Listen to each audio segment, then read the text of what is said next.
Salut! Descoperă din acest ghid care este semnificația LED-urilor receptorilor, dar și a icoanelor de pe termostatul tău HomePlex 19 Wi-Fi.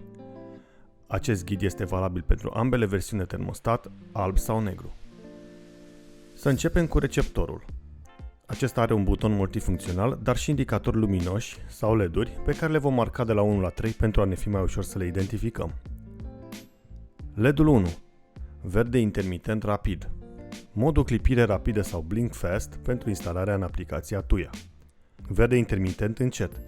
Modul de clipire înceată sau Blink Slowly pentru instalarea în aplicația Tuya. Albastru intermitent încet. Probleme cu conexiunea la internet, rețeaua Wi-Fi sau conexiunea este în curs de stabilire. Albastru intermitent solid. Receptorul este conectat la rețeaua Wi-Fi și la internet. LED-ul 2. Verde solid. Receptorul a primit comanda de încălzire și activa releu centralei. LED-ul 3. Roșu stins sau toate LED-urile stinse. Receptorul este oprit. Nu preia comenzi și nu controlează centrala. Roșu aprins solid. Receptorul este pornit și așteaptă comenzi. Portocaliu solid.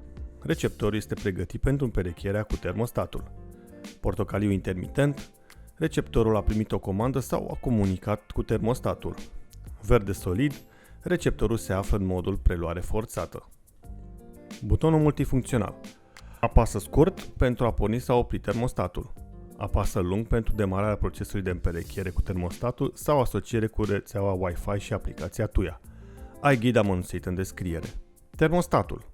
Acesta este prevăzut cu 5 butoane tactile și 1 mecanic. Butonul mecanic aflat pe lateralul termostatului va trezi termostatul în modul de economisire a bateriei. Folosește acest buton dacă butoanele tactile nu răspund. Butonul meniu este folosit pentru comutarea între modurile de lucru sau accesarea meniului de setări. Butonul ceas comută între temperatura setată și ceasul termostatului. Apăsarea îndelungată va activa modificarea detaliilor legate de timp, oră, zi, lună, an, etc. Buton pornit-oprit, folosit pentru oprirea, pornirea sau salvarea modificărilor din meniul de setări. Butoane sus-jos, folosite pentru alterarea temperaturii sau a valorilor din meniu, ceas și așa mai departe. Sus adaugă, jos extrage o unitate de reglaj. Zilele săptămânii afișează ziua curentă, iar în modul programat modul de lucru. Zilnic, 5+2, 5+1+1 sau 7 zile. Intervalele zilei, folosite pentru modul programat. Ai 6 intervale.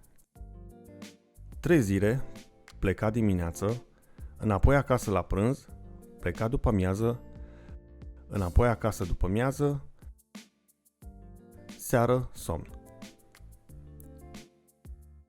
Indicator de stare al conexiunii cu receptorul. Intermitent dacă sunt probleme de conexiune, solid, termostatul și receptorul comunică corespunzător. Simbol ceas. Indică activitatea modului programat, indică modul temporar atunci când este afișat împreună cu simbolul palmă, care la rândul său, dacă este afișat singur, indică că termostatul este în modul manual. Digits pentru temperatura ambientală sau a diferitelor stări contextuale, valori din meniu, simboluri, etc. Simbol flacără, dacă este vizibil, termostatul a solicitat încălzire. Simbol flug de zăpadă, indică că protecția de anti-îngheț este activă. Simbol baterie apare atunci când bateriile sunt epuizate. Simbol ceas, când este afișat, indică că valoarea de deasupra lui este timp și nu temperatură.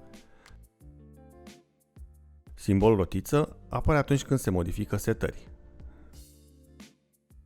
Digits, dacă sunt însoțiți de simbolul ceas de mai devreme, aceștia indică timpul, dacă deasupra apare set, aceștia indică temperatura setată. Vizitează pagina termostatului din site-ul HomePlex pentru informații actualizate, ghiduri, întrebări frecvente și multe altele.